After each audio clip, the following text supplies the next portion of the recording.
everyone, welcome to this edition of The Inside on Equinox Television.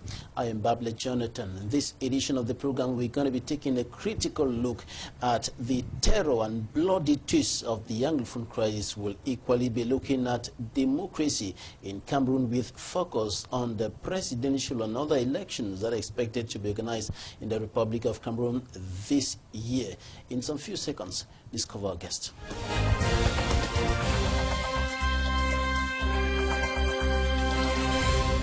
Our guest in this edition of the program is a presidential candidate. He was chosen by his comrades to lead the Cameroon Renaissance Movement, CRM political party, at the upcoming presidential election, and that was during the national convention of that political party. Professor Maurice KAMTO, president of the Cameroon Renaissance Movement, CRM political party, you're welcome to the program. Thank you for hosting me. As I earlier indicated, you were chosen by your comrades to be the party's flag bearer at the presidential election. That was during the national convention of the political party, the second national convention of the CRM. We're going to be coming back to that in the later part of the program in greater details. Let's start with the Anglophone crisis, and we're going to be looking at the terror and bloody twist of the crisis affecting the northwest and southwest regions of the country, and by extension, the entire nation. And I want to indicate that at the creation of your political party, you wrote about this crisis in your vision even before it escalated about 2 years now. Correct. Since the very beginning, we expressed our concern about what is known as Anglophone problem. And we said there is indeed a problem in the two English-speaking regions of our country, Northwest and Southwest. And we indicated clearly in our vision that the only way to settle the matter is genuine dialogue, inclusive dialogue, involving people and leaders from the regions to bring our heads together to find a long-lasting solution to the issue. Since then, nobody listened to us. And as you know, as usually, the government look elsewhere. Unfortunately, 5 years later, or 4 years later, 2016, the crisis burst out, and we are where we are today. And apart from looking elsewhere, government, notably some members like the Minister of Territorial Administration, Tanganji Paul, has continued to say that there is no Anglophone problem. It is really a heartbreak issue, and to listen to such a high-ranking personality in our country saying that is just unbelievable. One could have expected the minister at least to say, let us look into what is going on in the regions. Instead, he said there is no problem.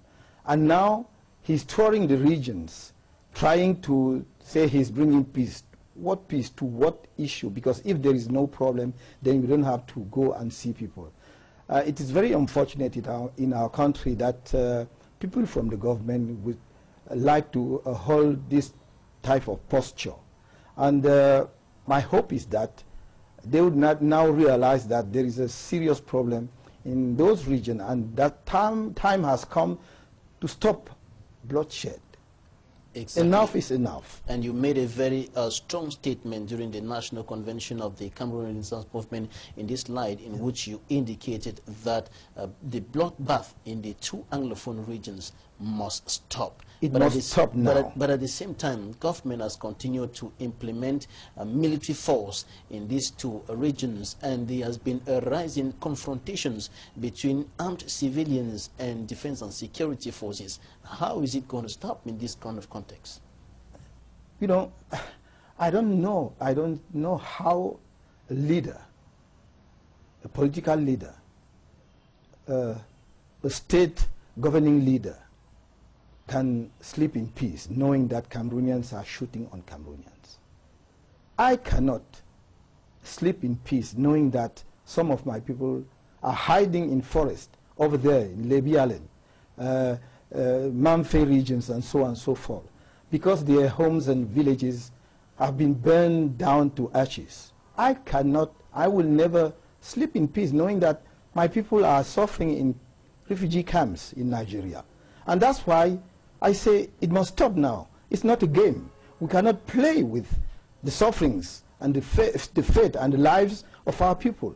It must stop, and it's for the government to take the necessary step to make sure that that bloodshed stops. We have made proposals, genuine proposals to government, openly and through normal channels.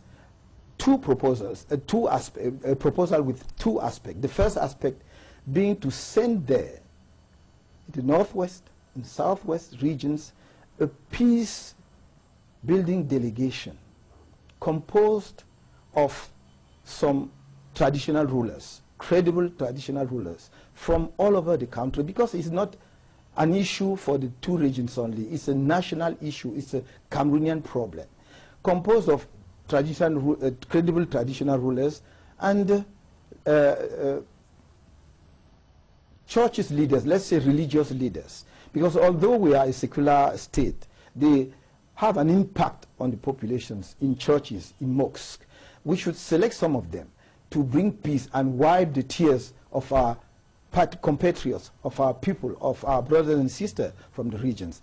After that, the second aspect of our proposals was to set up, to put the framework of a genuine dialogue, inclusive dialogue, including all the leaders, the genuine leaders, the authentic, the legitimate leaders from the Anglophone area. I have said, if they don't know how to organize such a dialogue, if they don't know who they will pick up to be part of dialogue, let them involve me. I'm serious. I'm really committed. Mr. As a President, Cameroonian. Yes. When you're talking about the genuine leaders, as far as the Anglophone regions are concerned, who are you referring to? I'm thinking of people like MP Honorable Joseph Wirba. There is no way you can settle this matter without involving leaders like him, because he was the one bringing the issue in the National Assembly, in the Parliament, which is still the proper place for that issue to be discussed. Instead, they push him, and unfortunately, he was forced to hide for some time because maybe his own life was at risk. So I'm thinking of people like him, but you also have people like Barrister Congo Felix Agbombala. You also have people like Professor Simon Munzu, you know, his Lord Justice Ayapol, and frankly speaking, I think that we should also think of some of those who are claiming to be secessionists. Although I don't believe in secession as a solution to the Anglophone crisis, we will fight bitterly, as far as we are concerned in CRM, against any attempt to split our country, to bring partition to our country. Having said that, I think that we should organize an inclusive dialogue, because if you push some of them aside, you will say the matter is settled, but it is not. So let us bring them to the table of dialogue and listen to them and know exactly what they are claiming, and then we will find a genuine solution to all. But many of these people you're citing seem to have lost the confidence of the people, considering that when you look at what is happening now in the northwest and southwest regions of the country, it is clear that the secessionists have taken the upper hand, and the people are now listening to these secessionists, notably the Sisiku, Ayuk Tabe, and others who are now in jail. Yes, but should they not be invited to the dialogue table as well? That's what I'm saying. Precisely, I said you should invite them, because jailing them will not solve the problem. You will jail them, you can even kill them, and new Tabe Ayuk will rise up, will come out. So to settle such a matter, you need to bring all the components, all the stakeholders around a table of dialogue and listen to them. It is not because they are claiming the partition of Cameroon that you will grant that to them. It is not because people are asking for decentralization, or federalism, but it is only through a genuine dialogue. I always say that, I used to say that we have intelligent, talented people in Cameroon, and if we bring our talents together and our hearts together, I'm convinced that we'll come out with a genuine, long-lasting solution to that issue. And the problem now is that the current leadership is not willing to settle the matter, and that is the problem. And my appeal to my fellow compatriots from the two regions concerned is that let us get rid of a poor leadership, of a poor governance of our country, and come as a family, sit down and settle our problem. We are all Cameroonians, and I know for sure that many, if not all, of those who are fighting today are Cameroonian patriots. They are ready to come to the table of dialogue and give a bright future to their country. We'll certainly be coming back to that in greater details in the later part of the program, talking about getting rid of the present leadership. That is probably through the ballot box. Absolutely. And absolutely. But this call for a dialogue has been streaming in since this crisis escalated about 2 years, close to 2 years ago, from political leaders in the country and abroad, from the international organizations and so on. And even the President of the Republic has talked about dialogue on a number of occasions, but this seems not to be yielding any fruits, because there is dialogue, that is, there's call for dialogue, and there's implementation of military solution on the ground. Yeah. What explains this confusion? It is very unfortunate, and it's exactly what I'm saying, that I see no will to really solve the problem from this government. And that's the problem.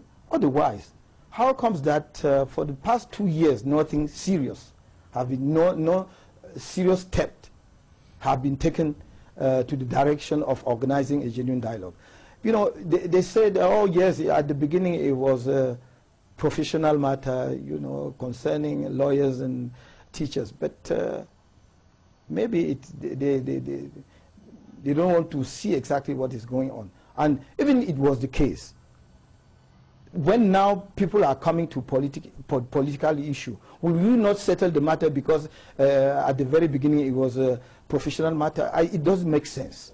What I'm trying to say is that there is call for dialogue from all over the country and from abroad. But the current government has shown that it is not concerned by dialogue. It is not really ready to organize a genuine dialogue. Despite the fact that the crisis is taking terror and bloody twist with thousands of persons. That's the problem, and no one can understand why they are behaving the way they are behaving. It is like they want to, you know, to put chaos in part of the country to make sure that it will help them win the coming elections, or they will take advantage of that to say that we cannot organize the elections because there is no peace or security in those regions. But in any case, we have been clear, we have been very vocal on that. If they want to take advantage from that to organize a slippery of the date of election, we will fight against that, because there is no way we can miss the opportunity to go to the election this year, to give Cameroonians a chance to express themselves, their anger, their disagreement. And this also an occasion for me to launch an appeal to my brothers and sisters from Northwest and Southwest to go and register and go vote comes the day of elections, to express your disagreement with this government, to express your anger, to tell them that we cannot continue the way we are continuing. Not only that, we should stop killings in these two parts of the two regions of our country, but we should build up the villages that have been burned down. We should help people start new business, new lives. Make sure that our people, our children go back to school after 2 blank years, academic years. So this is my commitment, and I put it as a #1 issue on my agenda. Should the Cameroonians give me the honor and privilege to serve them as the next president of this country, it would be on top of my agenda. Right, and Earlier on, you indicated that the people that government has been sending so far to these regions to try to negotiate, to try to talk to the people, to try to preach the message of peace, are not the right persons. But many will be asking the question, where is the Cameroon Renaissance Movement, the CRM political party, in the midst of this crisis?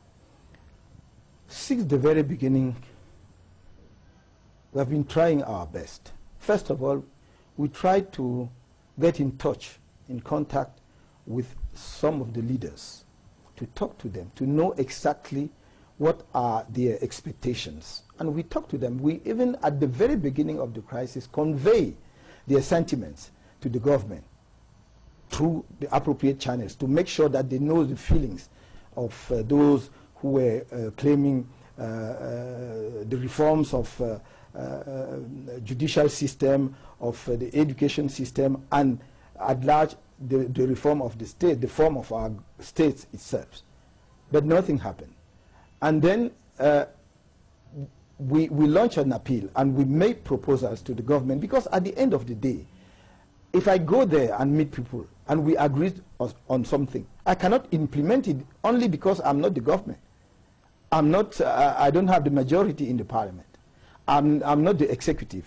So unless I receive a mandate from the government to go there and talk to people and bring the result for them to implement it, it will be useless to pretend that I can go there and settle the matter by myself. That's why I say, if you give me the opportunity to serve you, Cameroonian people, Cameroonian from the northwest and the southwest, believe me, we will settle the matter within the 3 months, the maximum, from the very day I come to power. But Mr. President, besides the Social Democratic Front, which is the main opposition political party in the country that has been on the field in the northwest and in the southwest region since this crisis started, you are one of the major and rising opposition political parties in this country. Don't you think that if the president of the CRM political party and other top officials of the party are on the ground in these regions, talking to the people, is it not going to make an impact? We are on the ground. Whether I myself has gone there is another issue. But I was, for instance, in the north, in Limbe and in Boya. In Boya first, some 3 weeks ago, and in Limbe some 10 days ago, to talk to people. I've met some of them. There is no need to call their names here, to talk to them. It was not a political rally. It was not a political meeting. I want to touch people, to talk to them, to know what is their mindset now and where we can move, in what direction we can move rightly to bring a solution to the current problem. I intend to go to the northwest, but although I was not in the northwest these days myself, remember that I held a meeting, a very successful meeting in Bamenda on the 25th of June 2016. Since then, our comrades are in the field. Our Secretary General is from the northwest, is Barrister Don Christopher from whom, and he's been all this time in the field. Our the leaders, the leader of the women wing of our political party is Barrister Mispa Awasum. She's in the field, and for now she's still the regional secretary for our party in Northwest. She's in the field. They are preparing our trip there. I will go there, not necessary to hold a very large meeting, because many people are looking for meetings. Being efficient is not only through meetings, popular meetings. It is also to touch upon the leaders, talk to them, go to traditional rulers, talk to them, and know exactly what are their expectations and how can we move in the right direction. Is what we are doing. We are not folding our hands and look at people dying and doing nothing. you will see me in the field in the coming days. One of the important issue on our agenda was to complete our convention and to make sure that we have appointed our candidate for the coming presidential elections before we start going in the field. In the coming days, we will be seeing us in the field, including in the 2 regions. Now, I'll equally put this question to you. The President of the Republic indicated that before the organization of these elections, apart from the senatorial election that does not concern the masses, because those who are voting are the municipal councillors, before the elections like the presidential, the legislative, and the municipal election that concern directly the masses, he was going to make sure that things return to normalcy in these 2 Anglophone regions. How should he go about this? What should government do at this point in time that the crisis has taken terror and bloody twist in order to ensure that elections are effectively organized in this country? We are armless. We are armless. Looking at what the government, the very government who made such a declaration, is doing. You know, since the statement of the head of state saying that he will put in place decentralization, many people were hoping that he will organize the regional election and put in place regions before even organizing the senatorial elections, but that did not happen. And we wonder why.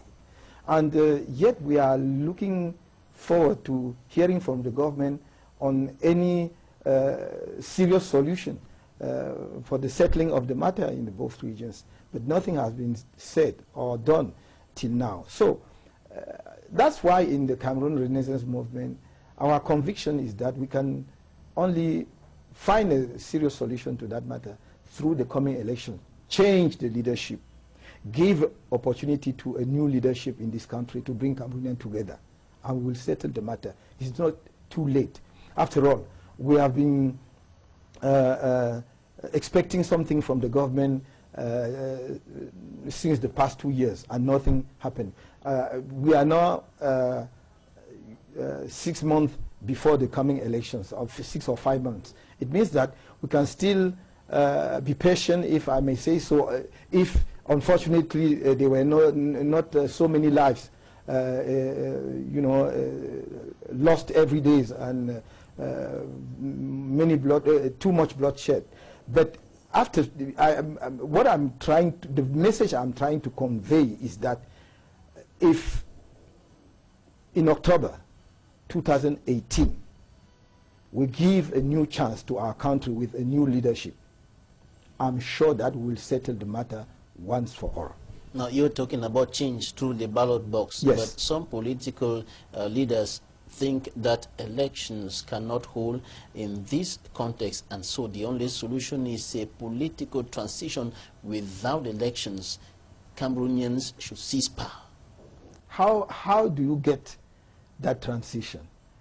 You can only get transition if the current government or institution are not functioning, are not there. But if they are still there, it means that you will go and beg a transition from them. How can you expect that? How can that happen? The very people who want to stick in power, and you go and beg them to give you a transition. I don't know how you reach there. That's why our conviction is that you can only have change in this country through elections, through ballot box. All right, Mr. President, we're going to take a short break, and then when we come back, we'll discuss that in greater detail. It's time for us to take a look at what the newspapers reported this week. The press review with Smart Jigangebre.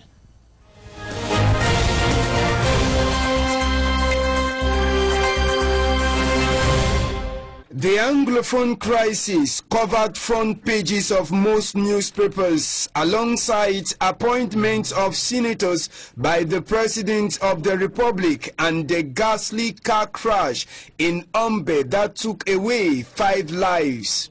On the Anglophone crisis, The Voice captioned, "Blood flows in Comlan as soldiers shoot any young man."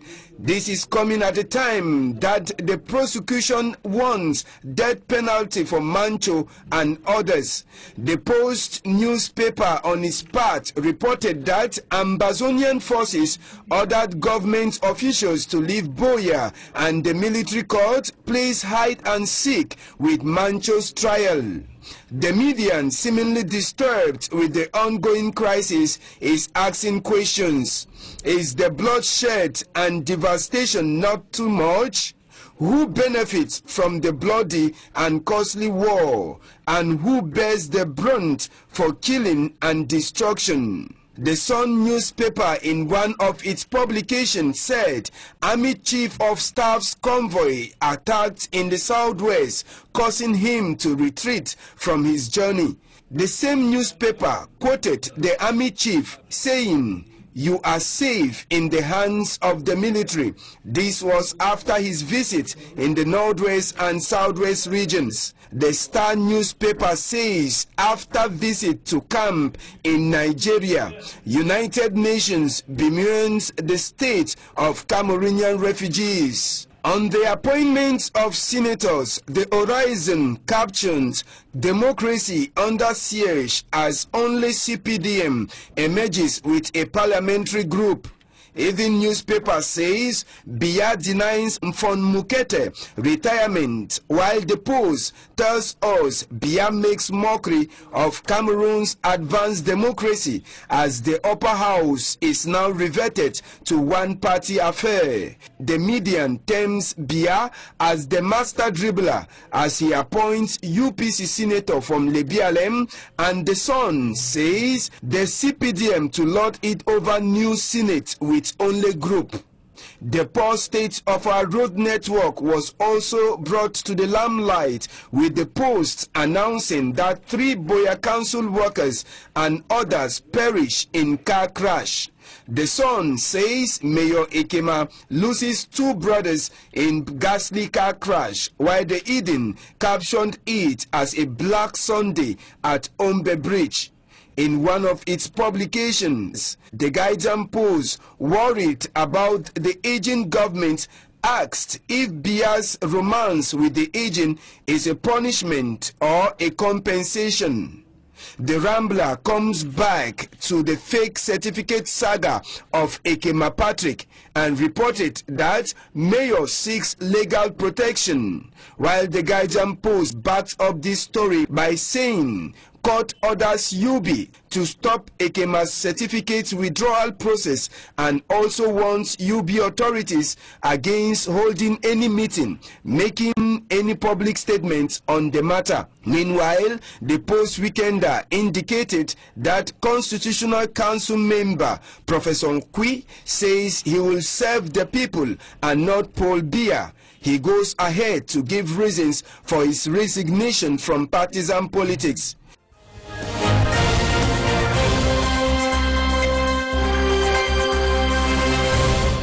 Welcome back. That was the press review by Smart Njikan Gabriel. And this year there are 4 other elections after the senatorial elections that are expected to be organized in the country. That is the presidential election, the legislative, the municipal, and perhaps the regional elections. And I guess is a presidential candidate, Professor Maurice KAMTO, National President of the Cameroon Renaissance Movement, CRM political party. You're looking forward to unseat President Paul Biya and take over power. How do you intend to do that in this context? I rely on Cameroonian people. That is our strength, because we believe in our people.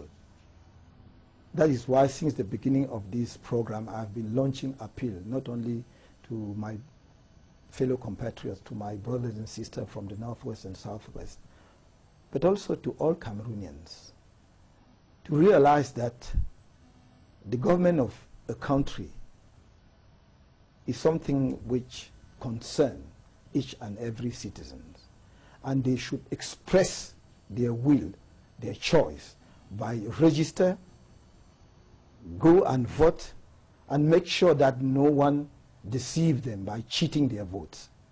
and they will change the current government. For sure, I'm convinced that they will do so. You're talking about free, fair, and transparent Election, elections. Yes, because it is the only way to change, to bring change in Cameroon peacefully. Because we have been advocating for a peaceful change, and you can get there only through elections and through ballot box. And that is exactly why I was asking you, how do you intend to do this, to take over power in this present context referring to a limping democracy, according to what you political leaders are saying, that democracy in Cameroon today is a limping dog, so to speak, characterized by fraud and all what we can describe as far as democracy, free, fair, transparent elections in this country is concerned. September 2013, we made the assessment of our current electoral code, and we can see some or many loopholes and shortcomings. And we made proposals to the government, first of all through our MP in the parliament, but they didn't even consider that proposal bill in clear violation of their bylaws. But despite the fact that they overlooked our proposals, we move on, sensitizing Cameroonians on those loopholes.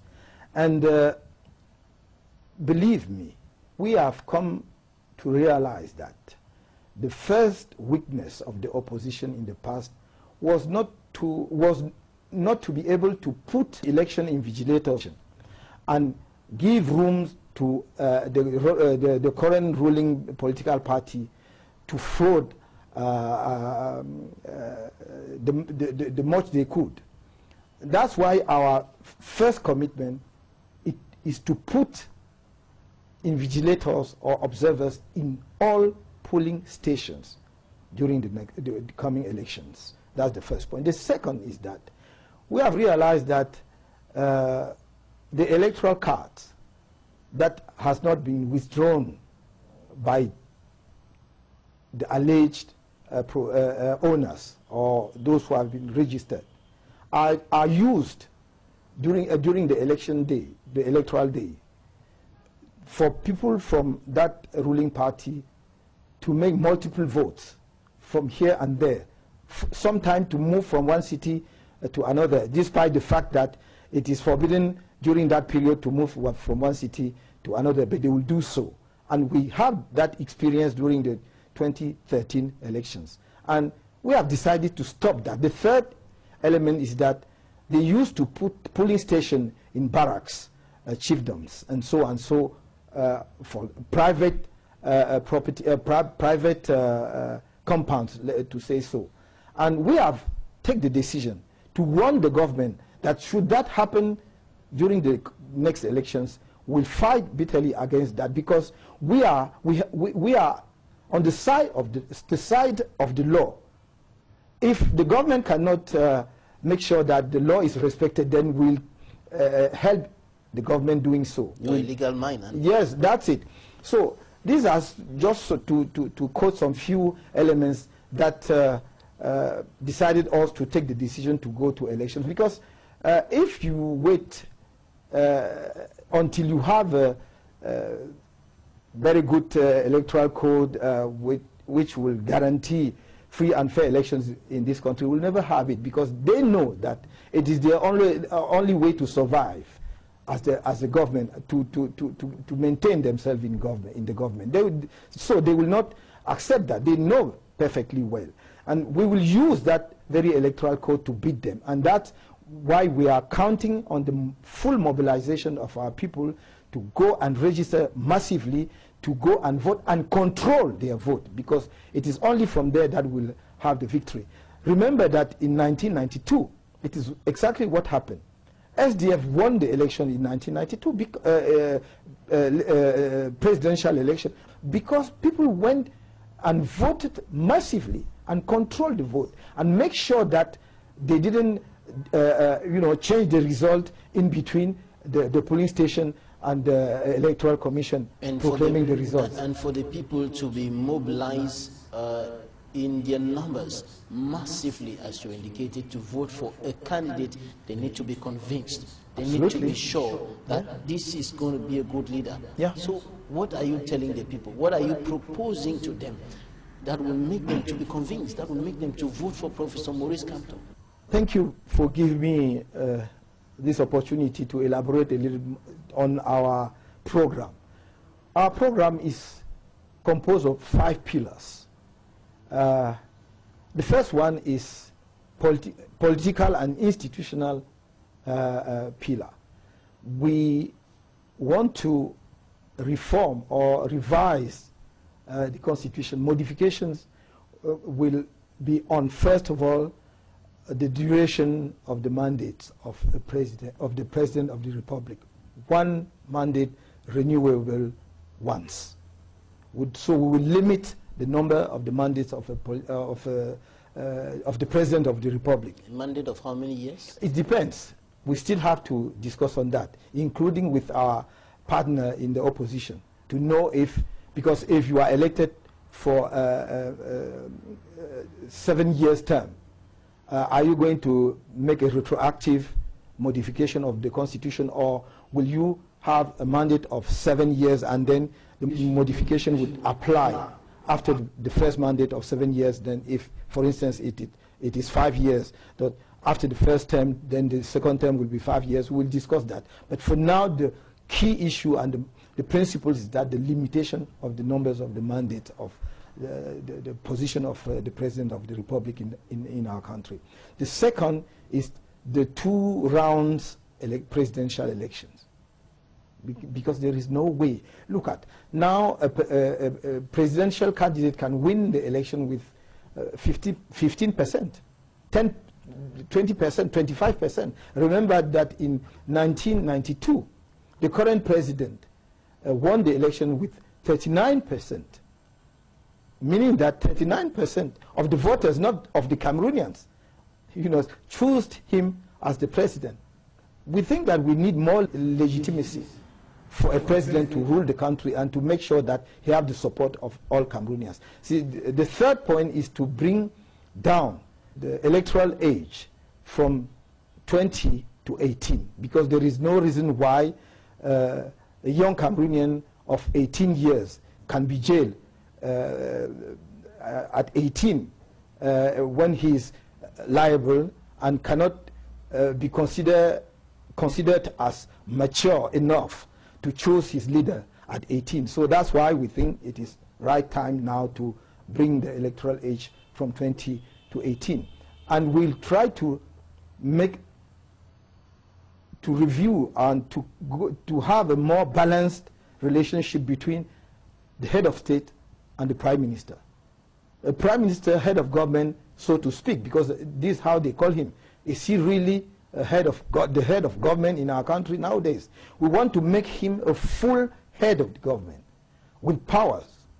The president will conceive the policy of the nation, and the head of the government will be in charge of the implementation of that policy, with the full power to really implement it. And that's how we see the executive, for instance. We look at the judiciary and not just to reform it in a cosmetic way, to put the English judicial heritage in our judicial system, but to make sure that if need be, we'll have a common law system in the 2 Anglophone regions, if that is the will of the people from that region, or if that is not the will, if they want a united and single system, to make sure that we take the maximum of good practices from that experience of common law to the national system we'll build up with all Cameroonians. Political aspect is to build up the living together. The country is too much divided. Not only tribalism is flourishing, but also that issue of Anglophone. So we want to calm down, to cool down our people, and to bring peace back, and to make sure that as one single people we build a bright future, because we have a bright future ahead of us, provided that we settle all the matters. And I was going to ask you, Mr. President, I was going to ask you, the people who are in the northwest and southwest regions of Cameroon would want to know how will Professor Maurice KAMTO, his collaborators, the Cameroon Renaissance Movement, settle this problem, this Anglophone problem, from its root. You know, this, we're talking about marginalization, we're talking about non-respect of the Constitution, we're talking about several issues like this. So, in practical terms, what are the solutions that you're proposing to this problem? Part of the solution, if not the core of the solution, will come out from the dialogue. But let me tell you my own appraisal of the issue. I think that what our people from the northwest and southwest are looking for, it's, you know, more autonomy in the ruling and in the management of their own affairs. And indeed, it is all the regions of Cameroon who are looking for that. And that I agree with them, that we should have a country with more autonomy. There is no need for somebody who is living in Yumajok or in Nwa or in Yang to come to Yaoundé to, you know, to resolve a simple matter that could have been settled in Bamenda or in Boya. So they need more autonomy, large autonomy. I'm ready to, you know, if I'm in position of a president of the republic, yes, to admit that I want a country with large autonomy to the regions. If we apply that to all the 10 regions of the country, the specificity of the 2 regions should be taken into consideration. And that's why one of my idea to have a special status for northwest and southwest region, to take into account their specificity, their historical specificity, their historical heritage from the English rule, and whether we call the form of state regionalism or federalism will be a matter to be settled during the dialogue. That's why I used to say I cannot take a stand on the appellation, you know, on how do you label it. It is for the dialogue to come out with that. The most important is the content. Let us agree on the content, and we'll decide whether we call it regionalism or decentralization. I would like to add up that if you take some countries, they will say it is regionalism. But when you look into the practical functioning of that regionalism, you will realize that it is even beyond the federalism. You go to Spain, for instance, you will see that when you are, you know, maybe I'm sure you are aware of what is going on in Catalonia. They are more than a federal state. They have a regional government, they have a regional parliament. In fact, they want independence now just because of taxation. They want more taxes to be left to the regional government instead of going to the federal government. Otherwise, they are fully autonomous. So we can have a large autonomy in Cameroon and still use the term of regionalism. So we should not stick on the appellation. We absolutely want to call it federalism. We want regionalism. We'll discuss all that in the framework of the dialogue. I'm sure we'll come out with something acceptable for all Cameroonians. And at the end of the day, the people are expecting that they will be able to have justice in this country. They will be able to have food on their table. They will be able to travel from one part of the country to the other without going through a nightmare, and so on and so forth. Absolutely. You look at the infrastructure. Look at how between Mbuda and Bamenda, it is just unbelievable, unpracticable in our country in 2018 that you cannot easily go from Bamenda to next door Mbuda, not to talk to Bafoussam and to Yaoundé. It is something unbelievable in such a rich country. So we have something to do. Anglophone Cameroonians are full Cameroonians. They are not second-class Cameroonians. They are patriots. The country is where, in terms of nation building, thanks to their contribution. So there is no one, nobody in this country should let them have the feeling that they are second-class Cameroonians. And believe me, under our leadership, that will never happen again. And one of the key elements I want to introduce tomorrow is that there will be no civil servant of the state of this country somebody who will be a civil servant who cannot speak English or French. No. So we were talking of infrastructure. Can I elaborate a little bit more on that? Go ahead, Look at our proposals or our vision and program on infrastructure is, first of all, make sure that power is available to all Cameroonians. There is no way you can talk of a nation which is independent since 1960-61, and yet there are corners, many areas of our country with no power, with no clean water. So we'll make sure that stop. We want to make power available because you cannot develop your economy, your industry without power.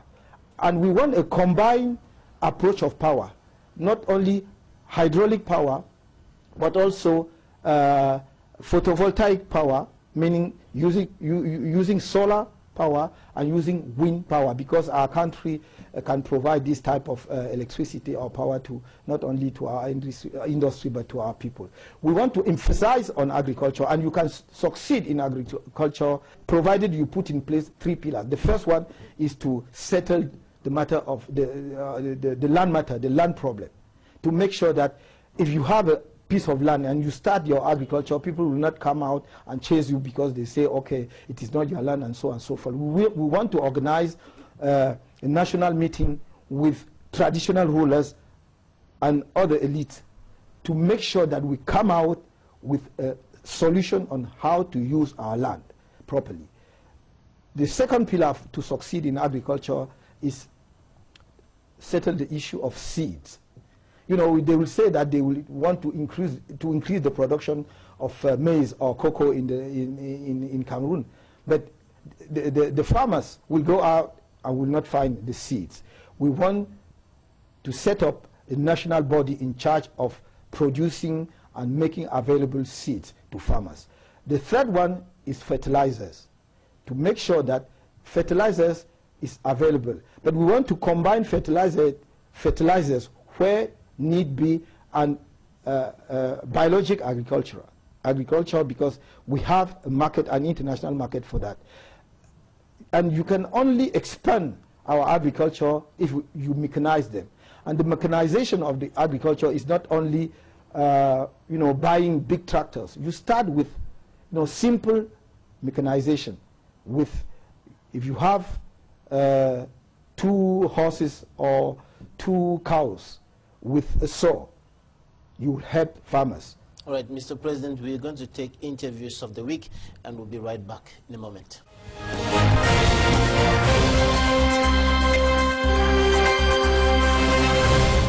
We are equally afraid because Edziki Tumbanga is a stone throw, so you can equally extend Tumbanga if care is not taken. We came to provide some help, some aid for our citizens from the KMER division that are here in Banga. With complaints, it's true they cannot be taken care of as if they are at home, but at least for the moment it is very encouraging, and we hope it will be same until they return home, whenever there will be peace at Edziki. In the southwest region, classes are going on normally in most of our institutions, especially those at areas that are not affected by the trouble that we have. The areas that are affected, classes are not going on there. In Yaoundé, some schools have done their best to try to expand and taking all the students who have come from the northwest and the southwest. I'm called Sergeant Ogwendum Elvis. As people can see, I'm from the Presidential Guard. We were well trained in a such way that we can know how to intervene in some improvised explosive devices. We are prepared or fit to fight against any improvised devices that is being placed anywhere. We can detect them, define them, and we treat them. We even destroy them. We were called for a fire incident in the central market here in Douala. After the intervention, we have an account of 12 stores that were burnt, 10 of which are totally burnt down and 2 others partially burnt. The small and medium-sized enterprise are facing problems all over the world, and every country has its specificities in these problems. If you don't have good prepared projects, if you don't have, we call it bankable projects, it will be difficult for you to raise capital, to raise loan. So you do have these two key problems of having good projects and being able to raise equity. This is, investor fund, and also have loan. You have to deal with both challenges, to have a strong company. We are very proud to see that a private organization, what we call usually the patronat, is now tackling the issue of those problems by helping the state to solve problems of competitiveness of enterprise. And we came to launch the very first development center of SMEs in Cameroon. This is, a progress in terms of economic model of organization for private sector, because they are trying to solve problems themselves. Equity funding, this is a particular services which we need to see how, they will happen.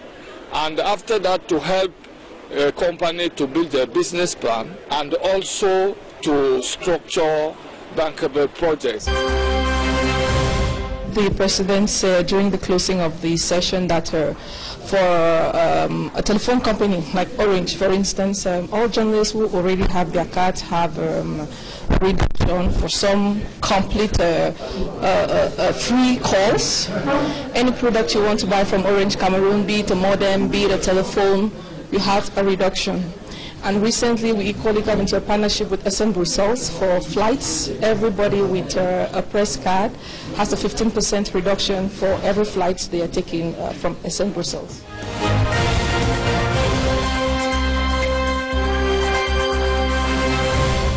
Mr. President, one question or a question mark hangs on all what you have said here. Your program, your vision, your personality. Some will be asking, he was a member of this regime. Is he going to be different? Have you separated yourself completely from your roots in the present regime, Mr. President? I've been a member of this government as Minister Delegate to the Ministry of Justice. And there is no, I will not shy away from that. And there is no reason why I should be shameful because I was a member of the government of my country. I have always said that my own opinion on my appointment, I didn't ask for, and I have never asked for any appointment, whether as a dean of the faculty, where I was dean of the Faculty of Law and Political Science of University of Yaoundé for 6 years before I was appointed in the government. I didn't ask for, I didn't neither ask for the appointment as a minister delegate. But my own opinion is that I think I was appointed minister delegate because I was in charge of an important part of the file for the settlement of Bakassi issue, as you know. And in that time, my opponent, my counterpart, from Nigeria was the Attorney General, Minister of Justice of Nigeria. And I was then the Dean of the faculty. So it was unbalanced. And so Nigeria could take a commitment through his minister, and should Cameroon take the commitment only through Dean of the faculty. This is my own analysis of the reason why, probably. I don't know the real reason, because I didn't discuss that with the President of the Republic, neither with the Prime Minister of Head of Government. But I assume that it is the reason why they appointed me as the Minister Delegate to the Ministry of Justice. But I did my best, not only on that, on handling that file, but in my position in the Ministry of Justice. Should I make, the evaluation of what I did there, I think there will be no reason for me to be shameful. Let me just... But you were a member of this regime, which you say today that has failed the country, yes, that has failed in its duties, that has brought Cameroon to its knees, yeah, and today you're coming like the Messiah. Have you separated yourself from your roots in this regime? That is your word. I've never considered myself a Messiah. I've never used that word. I would never use that word because it's blasphemy to use that word. If you are a Christian... No, when I'm talking about... No, let me. I'll go back. I'm referring to that figure who wants to take over power, who wants to save the country from economic hardship, from social problems, from political problems. That is what I'm referring to as Messiah, in quotes, not in the Christian context per se. Yes, but... have you separated yourself from your roots? Have you seen any link between me and that government? Have you ever seen, even when I was the minister delegate in the Ministry of Justice, any link, political link between me and that government? I have never been a member of CPDM. I have never been a member of any political party before Cameroon Renaissance Movement. In 1992, I supported the candidature of Nijon Frundi as a leader of SDF, but then as the leader of what they called Union pour le Changement. I supported his candidature. I was not a member of SDF. I've never been a member of SDF. I've never been a member of any political party. I've never been, and I think that even the Deputy Secretary General of the CPDM said in another channel that few years back when I resigned, and people started saying that, oh yes, he's just a member of CPDM. He will be acting as you know, as to help CPDM win the future elections. And he said, we would have liked him to be part of our political party, but he has never been part of our political party. I have never been a member of CPDM. So I don't see why you should say I should separate myself, I should cut it. I have never had any link, political link with them. I've been appointed in the government in the circumstances I've just described to you, in the context I've described to you, and have discharged my duty as a Cameroonian, proud of serving my country, is in a particular position. Afterwards, after I've had the sense that I've completed my assignment successfully, I've resigned. Nobody kicked me out of the government. Have you forgotten that I've resigned?